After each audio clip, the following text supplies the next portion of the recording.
Hey, my bread friends, welcome back. It's me, Ellen, your crazy baker chick, with a new, sort of new recipe. Well, it is a new recipe.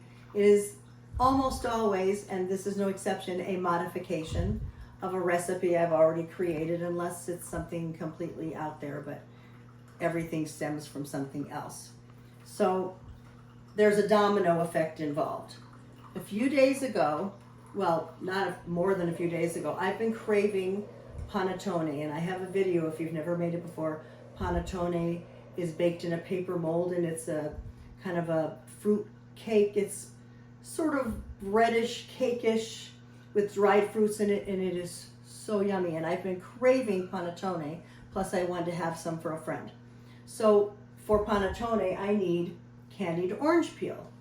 But because of my allergies to nuts, I can't find safe, so I made candied orange peel. And I can give you the link to a Jacques Pepin. He's an old TV chef for those youngsters in my crowd there. But this is a candied orange peel, and it goes in the panettone. Well then, because I had made the candied orange peel, I had 8 naked oranges in my refrigerator, and I hate to waste them, and I couldn't eat 8 oranges within a time frame where they would stay fresh. So I have a little juicer, not a big fancy juicer, but just one that's electric that makes the thing, you know, you hold it on there yourself. So then I had fresh squeezed orange juice. But because orange juice has a lot of sugar, and I shouldn't have that much sugar, I didn't want to allow myself to drink that yummy orange juice. So then I thought, well, what else can I do with that orange juice? And so I created a cranberry-orange, reasonably healthy bread made with almost all whole wheat flour. So this recipe does have like 1/4 white bread flour and 3/4, and I don't mean cups, and 3/4 of the entire flour of whole wheat flour. So it is a pretty healthy recipe with some goodies in it. Has maybe a little more sugar, but as far as the grains, it's reasonably healthy. So it's not all white flour and super sugary.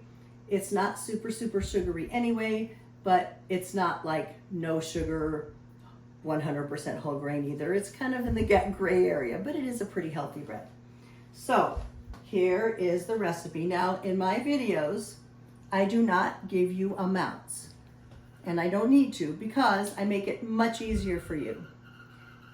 Under the actual video, if you're watching it on YouTube, whether it's phone or iPad or your computer, under the actual video part, there's a whole bunch of white with printing, you know, thumbs up, share, whatever. There, you should see a description, and you might have to click on the bolded word more. So you have to find it, and if you click on more, there will be a description that pops up like a new window.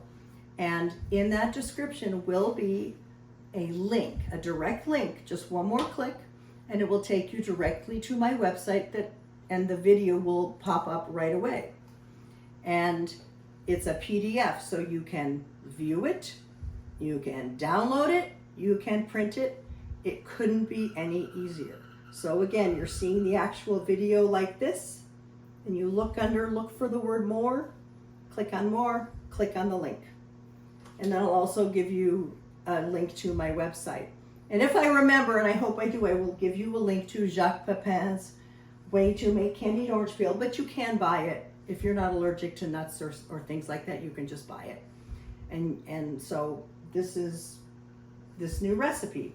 So it's orange cranberry or cranberry orange, mostly whole wheat bread. And I made it last night as a trial, and I froze it, but kind of looks like that. And that's not the whole loaf, obviously. Some of it is in the freezer. We didn't eat that much of it yet. So, because I had all that orange juice, oh my God, fresh squeezed orange juice, very dangerous, so yummy. So I am going to start. And what I did is I measured, and again, you do not need to write this down, but I want 200 grams. Go slow, Ellen.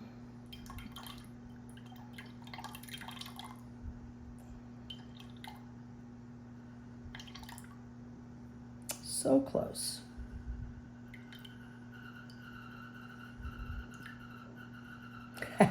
There we go. 200.2, that's okay. And I have still a little bit left. I will let myself drink that. And then I want the total liquid to be 345, so don't tear. Do not hit the tear button. 200 grams of orange juice, and I'm going to put in half and half. Now, you don't have to use half and half. You can use milk, but it's really better to use full fat. Can you use low fat? Sure. But this is just tastier. This is what we happen to have in the house for my husband's coffee. So I'm going to pour half and half in until I get to the right amount of grams, which is 345. And I better not add too much because I can't take it out. Oh, there's another way to fix it though. Going slow. Oh, 346, that's okay. All right, I'm gonna stick the half and half back in the fridge. And I'm going to pour this into my bread pan. My bread machine takes liquids first. Your bread machine may take the ingredients in a different order. So please follow the directions for your bread machine as far as what order the ingredients go in. Okay, we have a couple more liquids to go in. I'm going to put honey in. Now, my original recipe called for 85 grams of honey, but since there's a lot of natural sugar in the orange juice, I took some out. So I'm going to put this vessel on to measure my honey. Hit tear so it's 0. I have sprayed the inside of this with nonstick spray. It'll help me get the honey out a little bit easier. You could also use a neutral oil. So I only want 60 grams. And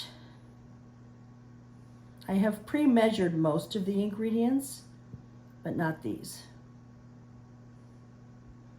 Oh, that's okay. That will not hurt. It's only a tiny bit, and some of that may stick anyway. So we'll see if the nonstick spray did a complete job. No, it's still gonna be, see there's a little bit left, so I'm just gonna, so that's why I have my little spatula there. Okay, good enough. And there's one more liquid I'm going to add. Now, if you don't have this, really don't worry about it. I just happen to have orange extract. And at the last minute, I threw it in. And if you don't, the orange juice and what else we're going to add will do. But if you want to get it, or if you happen to have it, and I just put a drop in. Or 3 drops. Hard to control. Ooh, it's all over my hands. Let me rinse that off. Okay. So that is it for the liquids. Now the next ingredients are my flour. I have a little bit of bread flour, just a little.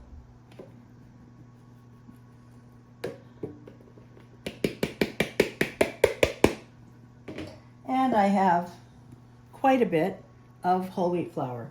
This whole wheat flour is King Arthur Stone Ground white whole wheat flour. You can use any whole wheat flour that you want. The white whole wheat does produce a slightly softer, fluffier bread, but it's a personal choice. It'll work with any whole wheat flour.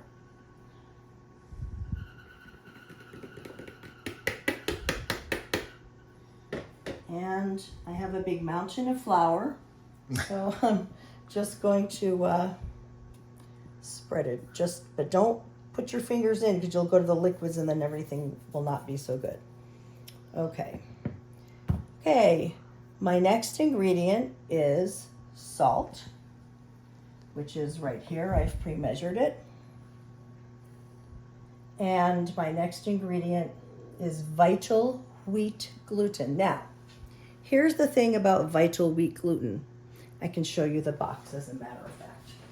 I keep it in the freezer. You don't have to buy this brand, but this one was nut-free for me, so this is what I bought. Okay? vital wheat gluten. If you are baking with whole grains, like how this recipe is mostly whole wheat flour, the extra gluten will just give a little more rise, a little more fluffy, soft texture. I did not make this. I did not add vital wheat gluten to this, and it's still a pretty nice, soft, fluffy texture. Why did I not add it? Because it wasn't in my original recipe, because I didn't used to use it, and because I forgot. That bread that I made yesterday, it's perfect. But since I thought of it, I'm gonna add the gluten. So I'm just gonna sprinkle it over the flour. That's it. Okay, and finally, we have two more ingredients right now, and that is the butter and the yeast. The butter goes along the sides if you have a zojirushi. Do what your bread machine instructions tell you. Do not go by my directions, because I don't know what your bread machine is and what it calls for. The other thing about my bread machine is it has a rest or a preheat function to bring ingredients to room temperature and slightly warm them, and that enhances the how the yeast works. So in my machine, I can put in cold water, cold butter, cold eggs. If your machine does not have that rest or preheat, you need to warm your liquid, not hot, never hot, it'll kill the yeast. Just warm, I would call it lukewarm. I think it's like 80, 85 degrees, something like that. You can look it up on the internet super easily. But my machine has a rest. So I'm gonna put this yeast in the middle. I usually make a little indent, but there's so much room it's not going to matter. So now, I am going to make this bread on the dough course.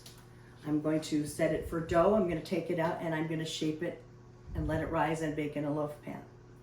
You do not have to do that. You can just simply choose the whole wheat setting, if you have one, or whole grain, or whatever it's called on your machine, and you can let it bake in the machine. This is just a personal preference. You don't have to do it this way. I just like the control. Now, some people hate the holes in the bottom of your bread. This is one way, this is really the only way to avoid those holes in the bottom. I don't care about the holes in the bottom. You're still gonna, even if some people remove the paddles before the last rise, you still have the spindle holes. So I mean, it doesn't bother me, but I just like shaping the bread myself and baking it in the oven. I just like the control for myself. But you definitely can bake this all the way through in your bread machine. So what I'm going to do is walk over to my bread machine. I have 3 of them. Crazy girl, I know. Make sure it's in. I'm gonna plug it in. And like I said, I'm gonna set mine for dough, which is course 11.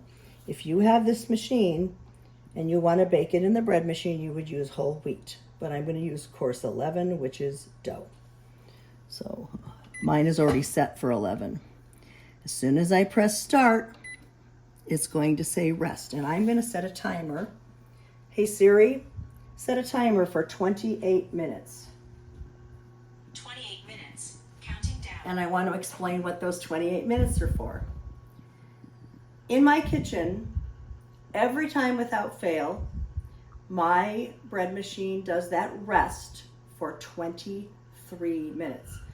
Now, when I use the white basic or the course 1 white on this machine, it rests for closer to 30 or 31 minutes.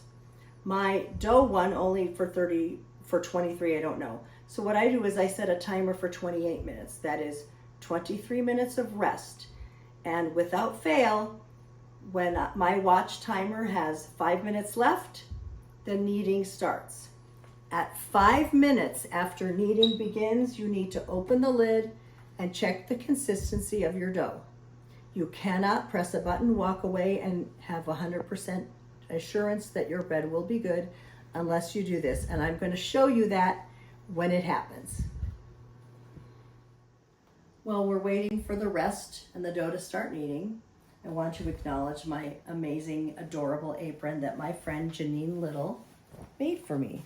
We've never met in person. She lives way across the country, but I adore her, and she was so sweet. And not only is it the perfect apron with lots and lots of apron string to go around because I'm not a skinny mini, and it's also reversible. How cute is that? So thank you again, Janine. You're the best, and I know she'll watch this. So earlier I showed you my candied orange slices, and I left one out just in case I had forgotten to show you.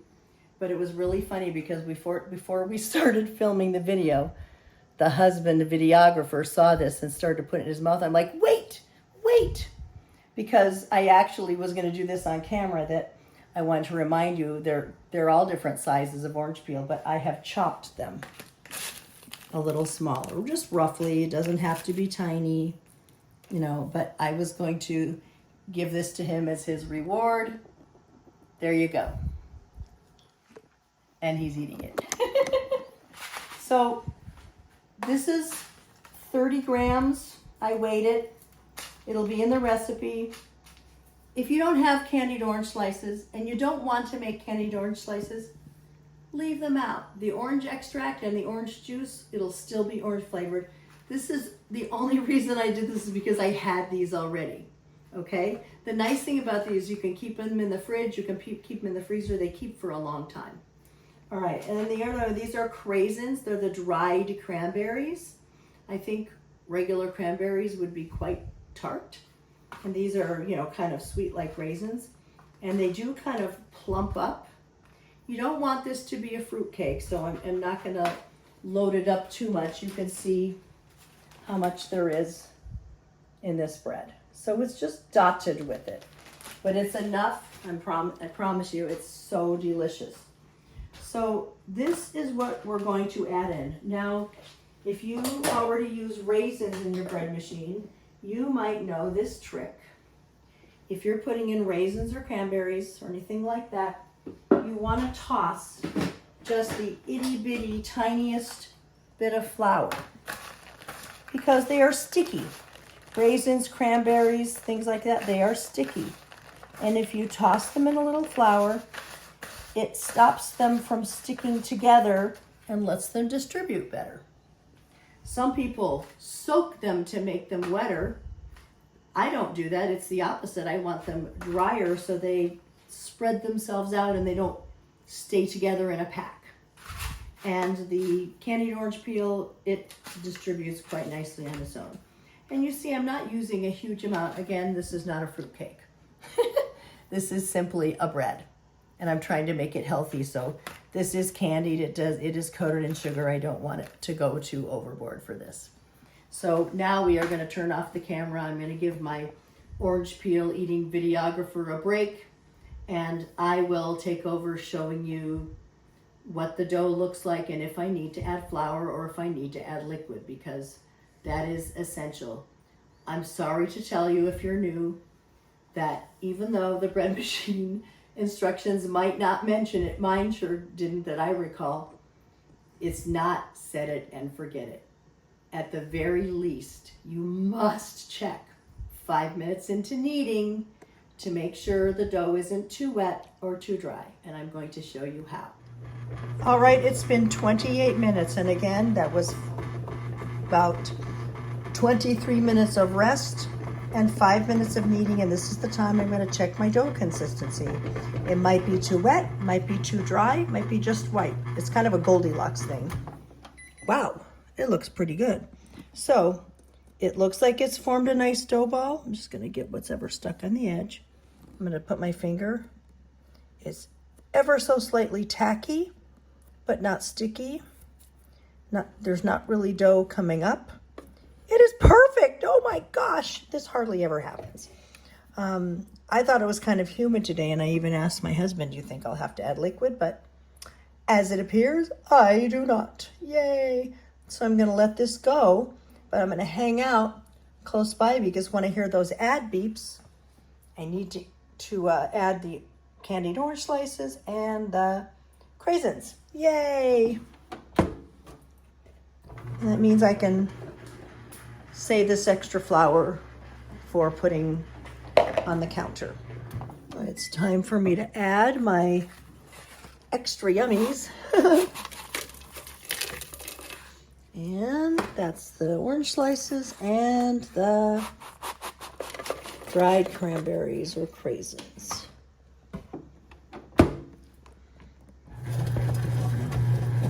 It's kind of fun to watch. Sorry, the window, no matter how many times I clean it, it just doesn't, flour poofs up onto it and stuff.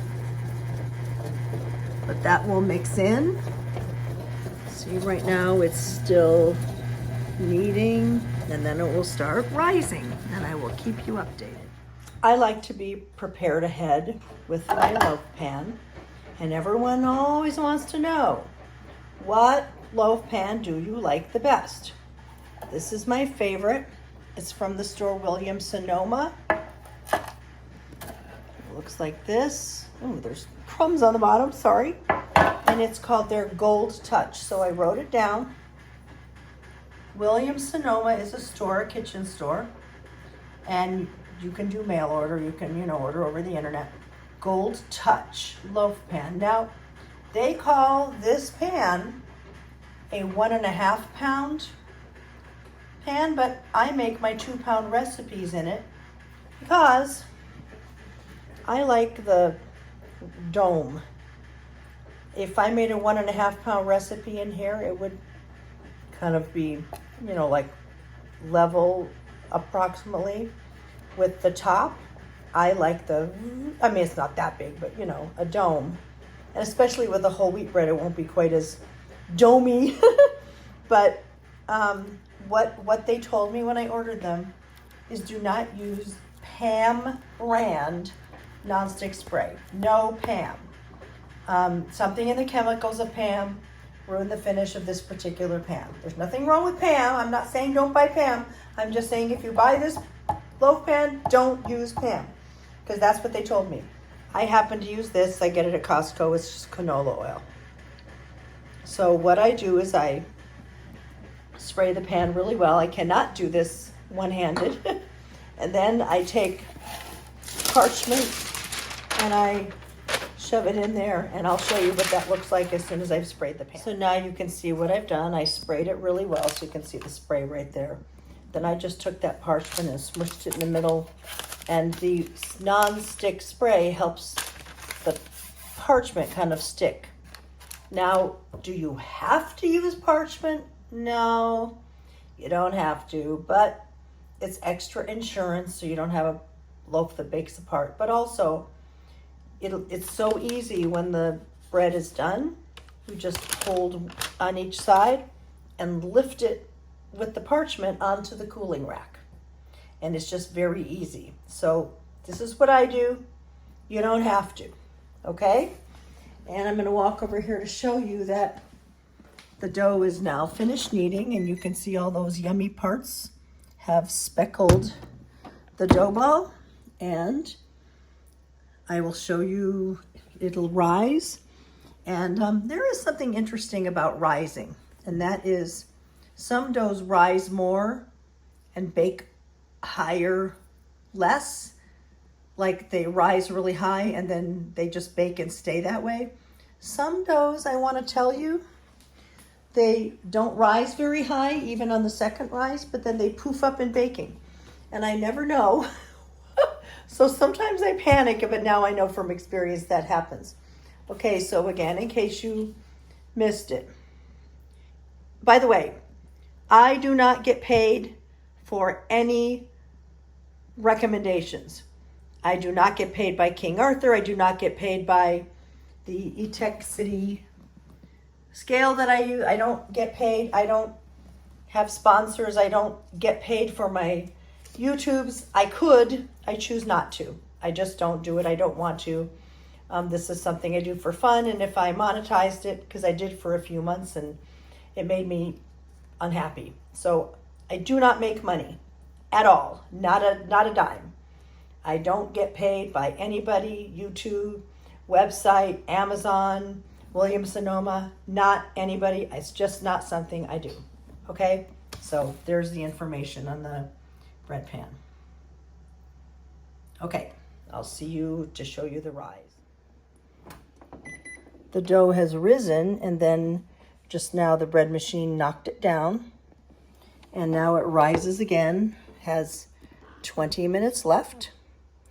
Then I'll roll it out, get it in the loaf pan, let it rise, bake it, and I'll show you all of that.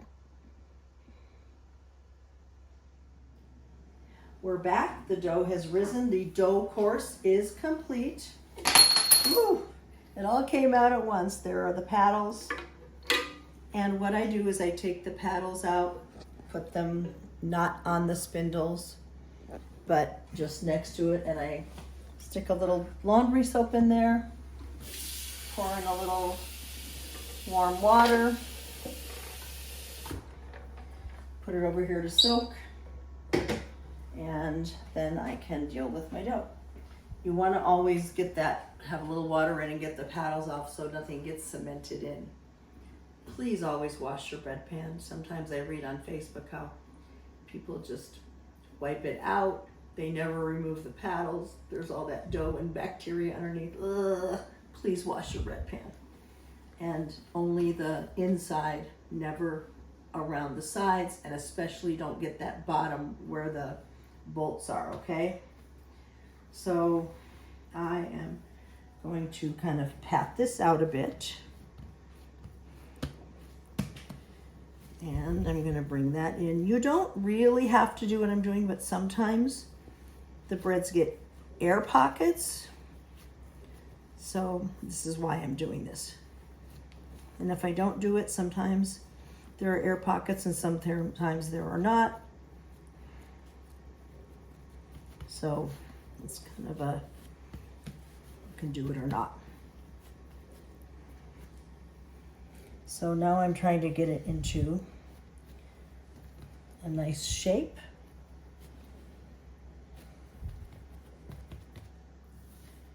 You're so pretty.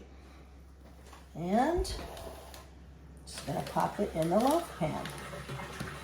Sorry for the dishwasher noise. I just started the dishwasher.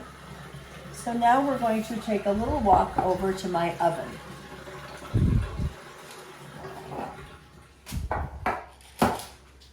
Now what I normally do is turn on the oven. I don't have a proof setting. So if you have a proof setting, all you need to do is hit the proof button, stick your dough in, and let it rise, set a timer for 45 minutes. But I don't have that. So I usually set it for the lowest temp, which is 170 for 1 minute. However, I'm gonna open this oven for a minute.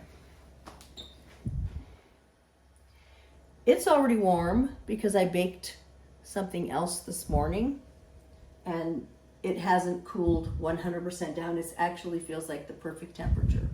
So normally I would hit bake 170, start the oven, set a timer for 1 minute and turn the oven off. Okay, you do not want to leave it at 170. You do not want to keep the oven on. You do not want to preheat the oven to 170. You only want it the tiniest bit of warmth, and then turn the oven and the timer off. But don't forget to set a timer or your oven will get too hot. You will kill the yeast, your dough will not rise, and your bread will be yucko. But since I baked in this about an hour ago, it's perfect. So I'm just gonna put my lovely dough in, and it needs to rise for about 40 to 45 minutes. So I'm gonna set a timer. Hey Siri, set a timer for 45 minutes. 45 minutes, counting down. I used to use my oven timer a lot, but if I'm not in this room, I no longer hear it. It's not loud enough.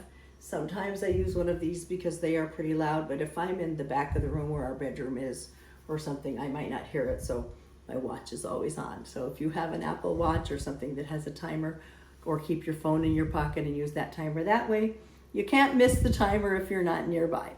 So this is gonna rise for 45 minutes and then I will show you what happens next. Quick look. It's rising a lot already, as a matter of fact. And we're back. My husband is taking a snooze, and my adorable brother is taking over. He doesn't want to be, oh, he's waving to you. He's giggly like me, by the way. So you can see that the dough rose really, really nicely. I'm super happy. If I wanted to, I would egg wash this. It would make it a little shinier, you know, on top, golden brown. I'm not going to.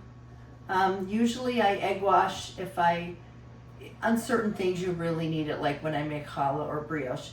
This, you could do it, you could not do it. An egg wash, by the way, is simply one whole egg beaten up, a splash of water. I don't even measure it. I just put water right there, go into the egg. King Arthur, or I'm sorry, America's Test Kitchen also puts a pinch of salt. It's okay if you do that. It's okay if you don't. If I wasn't trying to make this a little healthier, I would egg wash it, and I would sprinkle some Swedish pearl sugar on top, but trying to keep it a little on the healthy side, considering it's almost all whole wheat. So I'm not going to egg wash this. If you want to, go for it. If you don't want to, don't. It'll be just perfect. Right now I am preheating my oven to 375. When I bake whole grains, I generally bake them at 375, whereas all white flour or mostly white flour, I do 350. Just seems, I like how it works. So I'm going to put it into bake as soon as the oven heats, and I will be setting my first timer. Notice I said first timer. I will be setting my first timer for about 20 minutes. And at the end of that 20 minutes, if it's nice and brown, I have my foil ready to go, and you just lay it on top, you tent it, and that way you can't over brown, because at least with my oven, my breads show beautiful brown on top and you think, oh, it's done, but it's not. So you have to use an instant read thermometer, take the bread's temperature, and whole grain should be about 185, 190, even if it gets to 195 or 200, it's okay. So I'm going to set a timer for about 20 minutes, tent it with foil if it's nice and brown and ready, or set another timer for 5 or 6 minutes and go back and tent it depending on how it looks. Okay, so for now, that's it, but I'll show you what happens next. Okay, so this is just an update. Now you know why I have to cover it with foil, because I know that it's not done on the inside. So I'm gonna check back in about 15 minutes. Just to be sure, I took its temperature with an instant read thermometer. By the way, the probe comes out to show you. And you stick it in the bread, and then that's not the temperature of the bread, that's just what it went back down to, but it was only 122 degrees, and remember I told you it needs to be about 185 or 190. So it's gonna take another probably 15 to 20 minutes. Well, both my videographers are sleeping. My husband isn't feeling well today, and my brother fell asleep on the couch. He's visiting. Anyway, this is not a big deal. It's just kind of funny. I just want to show you why I love using parchment. So remember how we had the two like this? I don't have to worry about using oven mitts. I don't have to pick up the bread pan and turn the bread upside down and possibly, you know, dent the top. I just simply lift. So easy. That's it. And then I take an oven mitt and I just move the loaf pan into my sink. And I fill it with dishwashing soap. And there it is, you know, dishwashing soap and water. And then this, I usually have 2 hands to do this with, but I just, there we go. And there is the bread. I'm gonna let it cool for a couple of hours. Then I will slice it and show you what the inside crumb looks like. Last part of the video, yay! Loaf of bread. Oh, it smells so good. So remember, This is almost all whole wheat flour. So it is almost all whole grain. It's not completely cooled. It's only cooled for maybe an hour and a half. I can kind of feel some warmth. But since we're not going to slice the whole loaf right now, I can probably get the first slice in just so you can see the crumbs. So I'm going to cut the little end off first. And then we have a little hole. That's interesting. Probably one of those air bubbles that I didn't stomp out enough. But it disappears. Oh, orange cranberry wondrousness. It smells so good. You can see it's a nice soft crumb. Of course, whole wheat flour, whole grains. The bread is always going to be slightly more dense than if you were making just a white bread or an egg bread or a brioche or something like that. So I'm going to show you it's definitely squishable and soft. This could definitely be a sandwich bread. I put too big a one in my mouth. Where's my water? I always do that. It is absolutely delicious, but you know, you can modify. You can use just the cranberries. You can, if you don't want to mess with the orange peel, you can use other dried fruit. This is up to you. I always tell you how to make your modifications. I still have a big glob of bread in my mouth. And so anyway, this is absolutely delicious. Now, to get this recipe, remember, you're looking at a video on the screen and there's white below. And you may enlarge the video, but when you then unexpand it, whatever the word is, because I can't think of right now, because I've been baking all day. It's 6 o'clock and I've been baking since about 7 a.m. So, you know me. But you see the video underneath, sort of near the left, you find the word more. Click on that. There will be a description. It'll say something like, in this video, I show you how to make my recipe for orange cranberry, pretty healthy whole wheat bread. And then it'll have a link to the PDF of the recipe. And you can find it. It's very, very easy to do, I promise. So until next time, guys, goodbye from Ellen the Baker Chick. Give me a thumbs up if you like it. My brother wants to say Don't forget to like and subscribe. Yeah. But I don't make money.